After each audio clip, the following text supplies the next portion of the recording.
आमचे शिक्षक आमच्यासाठी प्रत्यक्ष देवतुल्य व्यक्ती आहेत आणि त्यांच्या प्रती आमच्या मनातल्या भावना व्यक्त करायचा, त्यांना धन्यवाद द्यायचा दिवस म्हणजे 5 सप्टेंबर.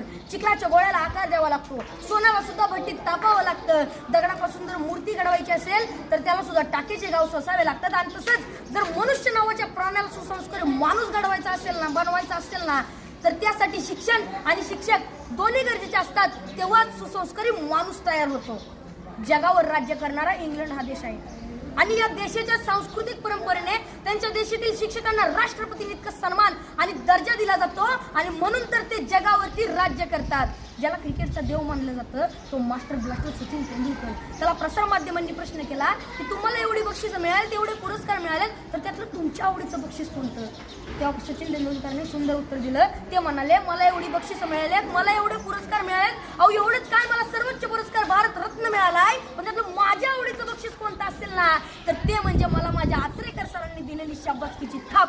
ते जेव्हा म्हणतात ना शाबास सचिन, तेव्हा त्यांची ही शाबासकी मला भारत रत्नापेक्षा सुद्धा मोठी आहे. जी माणसं आपल्या जीवनात मोठी झाली त्यांनी आपल्या आयुष्यातील मोठेपणाचं यशच श्रेय आपल्या शिक्षकांना दिलंय. जगामध्ये एक सर्वात जास्त वाचलं जाणारं आणि सर्वात जास्त विक्री होणारं एक पुस्तक आहे आणि त्या पुस्तकाचं नाव आहे 7 Habits to Highly Effective People. यशस्वी लोकांच्या 7 सवयी.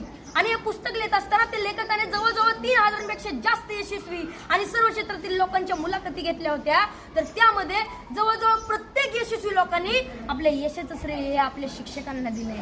मनाच्या मोठेपणाचं सर्वात मोठं उदाहरण आपल्या शिक्षकांनी आपल्याला केलेल्या सहकार्याबद्दल कृतज्ञता व्यक्त करणे आणि मनाचा सर्वात मोठा खोटरडेपणा आहे की आपल्या शिक्षकांनी आपल्याला दिलेल्या ज्ञानाबद्दल जाण आणि कृतज्ञता नसणे. अशी माणसं फार मोठी होत नाहीत आणि पुढे जाऊन ती तोंडावर पडतात. असंच एका मनाच्या मोठेपणाचा एक मोठा प्रसंग या ठिकाणी मला सांगावा असं वाटतो. एकदा डॉक्टर बाबासाहेब आंबेडकर इंग्लंडवरून भारतात येत होते. ही बातमी त्यांच्या कार्यकर्त्यांना, त्यांच्या आयोजकांना समजली. त्यांचे कार्यकर्ते बाबासाहेबांच्या विमानाची वाट बघत विमानतळावरती थांबले. बाबासाहेबांचं विमान 2-3 तास लेट होणार होतं, पण तरी सुद्धा त्यांचे कार्यकर्ते त्यांच्या स्वागतासाठी त्यांची विमानतळावर 2-3 तास वाट बघत थांबले आणि 2-3 तासानं बाबासाहेबांचं विमान विमानतळावरती लँड झालं. बाबासाहेब खाली उतरले. बाबासाहेबांचे सर्व कार्यकर्ते बाबासाहेबांच्या दिशेने पळत सुटले. ढोल ताशे वाजू लागले. बाबासाहेबांच्या घोषणांनी आकाश दुमदुमून गेलं. बाबासाहेब आप आगे बढ़ो, हम तुम्हारे साथ है, बाबासाहेबांचा विजय असो, अशा घोषणा देत होते. कोण बाबासाहेबांच्या पायात पडत होतं तर कोण त्यांना हार घालत होतं. बाबासाहेबांची नजर समोर गेली तर समोर बसलेला एक म्हातारा माणूस मात्र बाबासाहेबांचा हा कौतुक सोहळा अतिशय प्रेमाने पाहत होता. बाबासाहेबांनी गर्दी बाजूला सारली आणि तडकन त्या म्हाताऱ्या माणसाकडे गेले आणि आपलं डोकं त्या म्हाताऱ्या माणसाच्या पायावर ठेवलं.